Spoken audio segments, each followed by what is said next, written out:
In this lesson, we're going to learn about the unit circle. All right, so we have talked about the 6 trig functions and how they relate to a right triangle. But the only thing is that in a right triangle, when we have a right triangle, the biggest angles we can get are 90 degrees, and the other two angles are going to be less than 90 degrees, all right? So we need to talk about what happens when we have angles that are bigger than 90 degrees. So we're going to take an angle, we're going to put it in the coordinate plane here, and we want to figure out some things about this angle. To start off, we want to figure out what this radius is, okay, this R value. We know it goes through the point 5,3, so we can, well, pretty clearly we can make ourselves a right triangle. And if we have this right triangle like this, we know we're going right 5 and up 3. So with a little Pythagorean theorem, we should be able to figure out what R is. And so we've got 5 squared plus 3 squared equals R squared. And so that's going to come out to be 25 plus 9 is 34. So the square root of 34. After we add, square, add, and then square root, we should get that. All right? So R is the square root of 34. That's great. Square root of 34 is some number. It's longer than 5. It's a little less than 6 because 6 squared is 36. But we'll leave it like that. Now, we want to find the 6 trig ratios. So for this angle theta, we don't know what the angle is, but for this angle, we can say some things like this.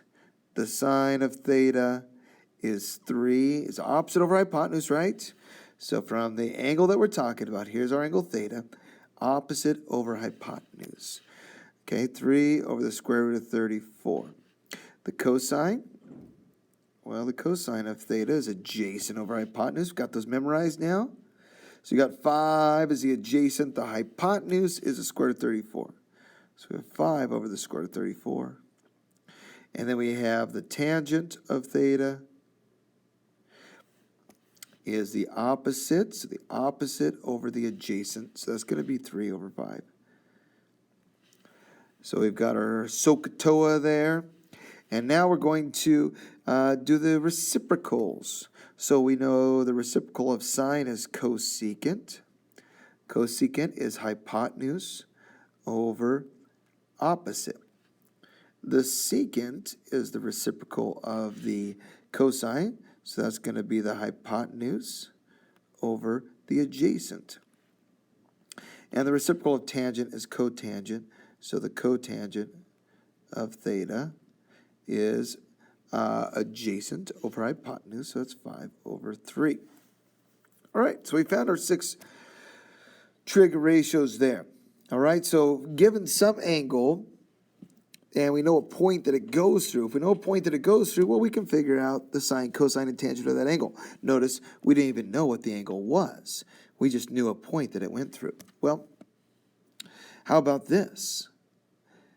What are the trig ratios of this? What if we go left 5 and up 3?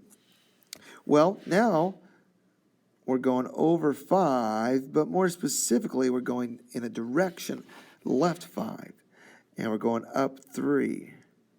So a little difference here. We're still going to make a right triangle. We call this a reference triangle. So this is a reference triangle here. All right? Always going to the x-axis. We're always going to draw the reference triangle to the x-axis, all right? So, yeah, we still have a right triangle, same old right triangle that we had before. Same Pythagorean theorem is going to work. 5 squared plus 3 squared equals r squared. And so this is still the square root of 34 units long. However, when we find the sine here, let's start with that.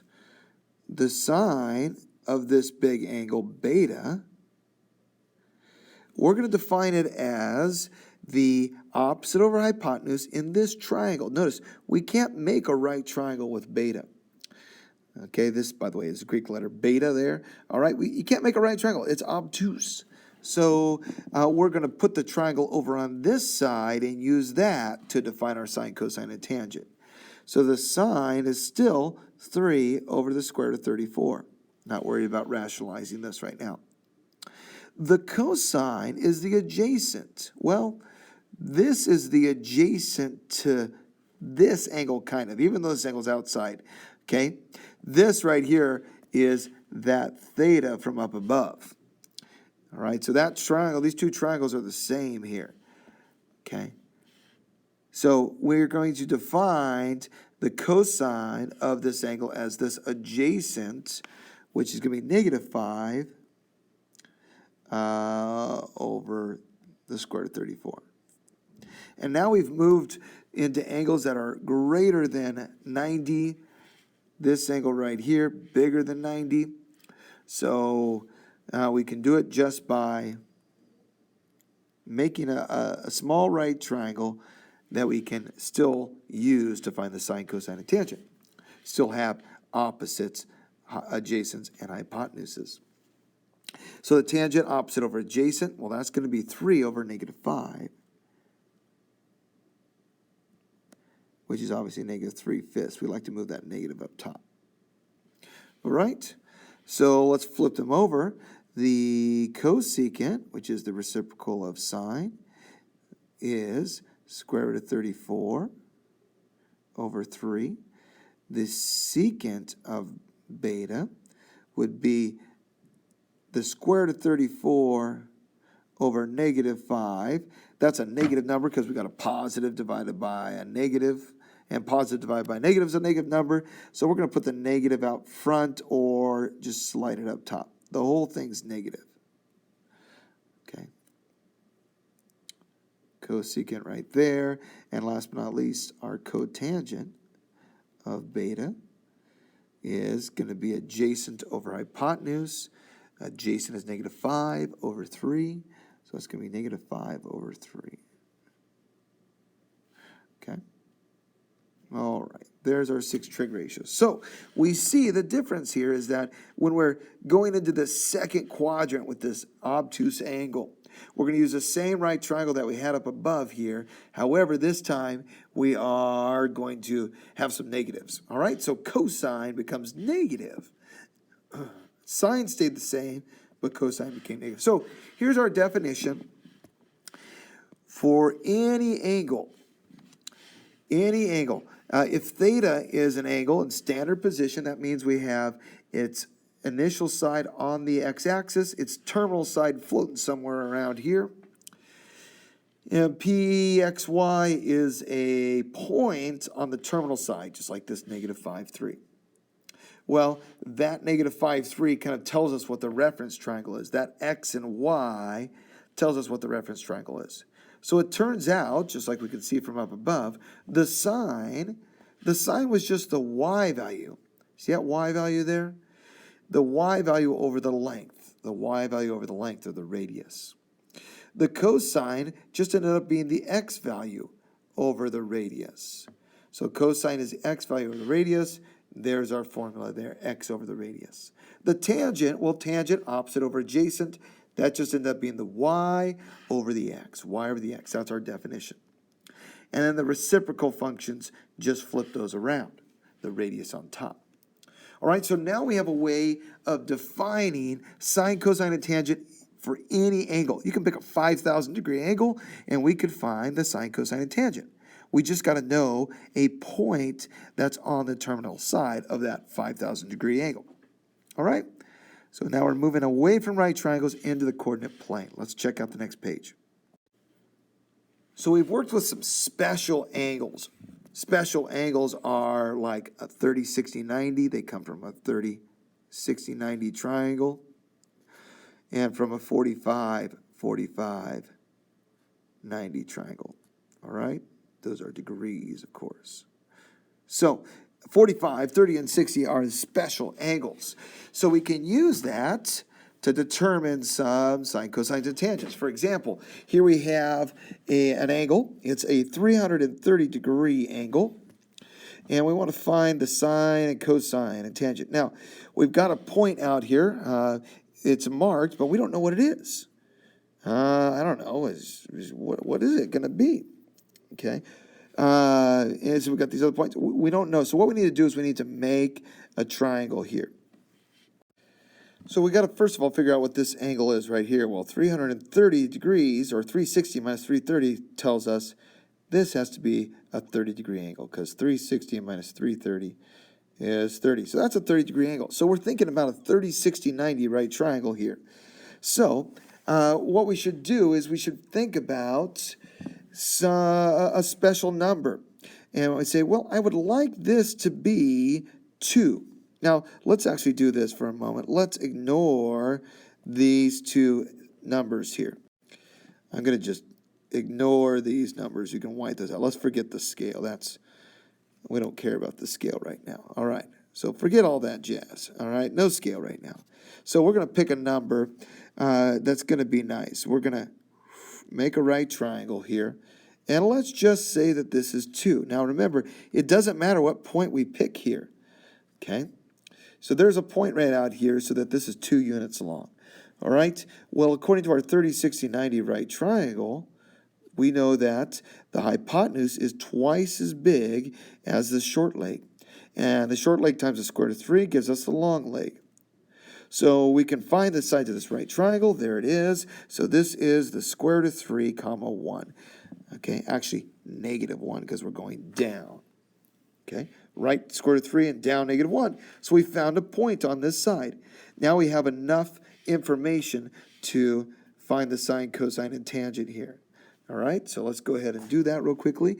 The sine of 330 degrees is going to be the y value over the hypotenuse. Okay, so the y value over the hypotenuse is negative 1 over 2. The cosine of 330 is going to be the adjacent value, or the x value, over the hypotenuse. That's the square root of 3 over 2.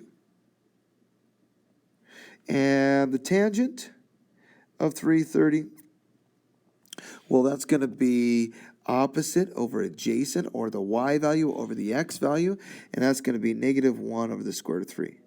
Now, I know we haven't been rationalizing the denominator, but let's go ahead and do it here. So let's rationalize the denominator, and that's going to give us negative square root of 3 over 3. So there's our sine, cosine, and tangent. Okay, we can find our reciprocal functions by flipping them around. Okay, the cosecant, that's the reciprocal of sine. That's going to be the hypotenuse over the opposite. So that's going to be 2 over negative 1, which is just negative 2.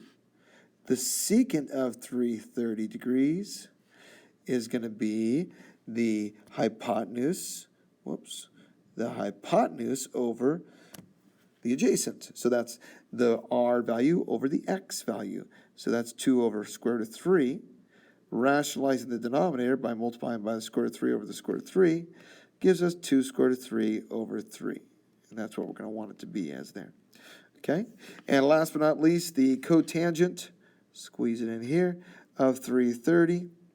Well, that's the reciprocal of tangent, so that is the adjacent over the hypotenuse, the x over the y. So that is the square root of 3 over negative 1, which is negative square root of 3. All right, so there we go. We found all of our ratios, sine, cosine, and tangent, secant, cosecant, and cotangent. All right, so that works nice when we have, well, we could pick a side there. So we picked it so that we had a radius of 2. If we had a radius of 2, that works well for our right triangle. Well, last little exploration we're going to look at here is what happens when we have a hypotenuse of 1. Well, if we have a hypotenuse of 1 in this triangle, we've got pi over 6 here. Uh-oh, what is pi over 6? Well, pi is like 180 degrees, and 180 divided by 6, that's a 30-degree angle there. And so this is a 90-degree angle, or pi over 3. All right, so this is our 30, 60, 90. Remember, what do we do to the hypotenuse to get the opposite here, the short leg? Okay, well, half of the hypotenuse gives us the short leg. So that's 1/2. What do we do to get from the short leg to the long leg? Well, we're going to multiply it by the square root of 3. So this is 1/2 times the square root of 3. That's the square root of 3 over 2. So now we can figure some things out. And we'll do that in just a minute to find the sine, cosine, and tangent. How about this triangle? Here we got a 45, 45, 90. Remember, pi over 4, do your conversions, okay? And this is going to be a 45-degree angle. And so this is a 45 also, or pi over 4. All right? So we remember that we multiply the leg times the square root of 2 to get the hypotenuse. Hopefully remember that. So if we're going to go backwards, we're going to take the hypotenuse and divide by the square root of 2. So this is 1 divided by the square root of 2. That's a 3. I can't write. Okay, so 1 divided by the square root of 2. So times the square root of 2 over the square root of 2. That's going to be the square root of 2 over 2. Now in a 45, 45, 90, this is an isosceles triangle. So this has to be the square root of 2 over 2 also. So with that, we can now find some exact coordinates here, okay? This is a special circle because C is 1, 0. The radius here is 1. This 0.5, by the way, is telling us that's 0.5, but you can see a 1 hiding behind there. So the radius is 1 here. And so here we have a right triangle for pi over 6. Hey, we recognize that. That's the same thing that we had up here. Pi over 6, and we got that triangle. So we know that this is 1/2 and square root of 3 over 2. So we know this guy right here is 1/2. We know this length right here is the square root of 3 over 2 from there to there. So let's find our trig ratios. So what's the cosine? Well, cosine is x over the radius. So here, the x value is root 3 over 2 over the radius, which is 1. Well, that's nice because the radius just disappears. So this is root 3 over 2. That's our answer. What is the sine of pi over 6? Well, sine is the y value over the hypotenuse. That's 1/2 over 1. So sine is 1/2 over 1. Well, that's nice because this 1 just goes away. Who cares about the 1 in the denominator? It's 1/2.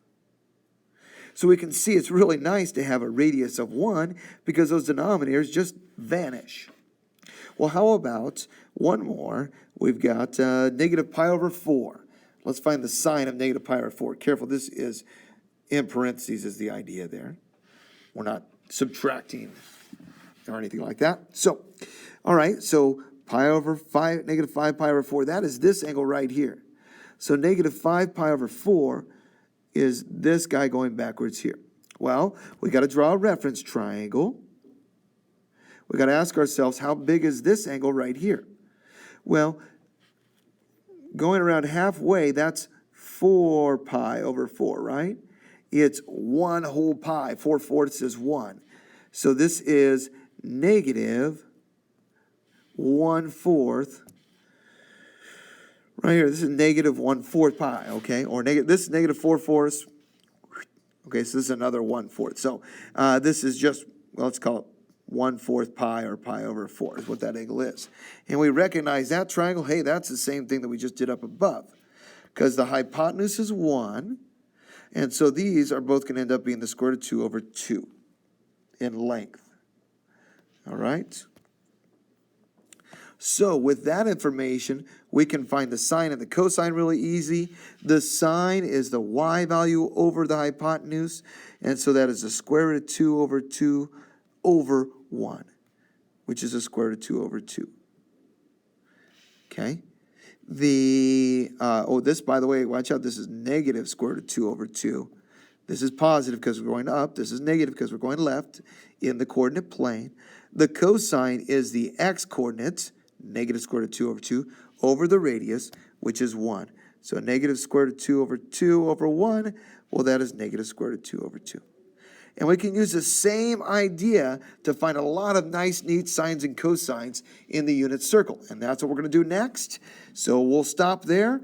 And in class, we will work on that unit circle. So bring back your questions and keep working hard.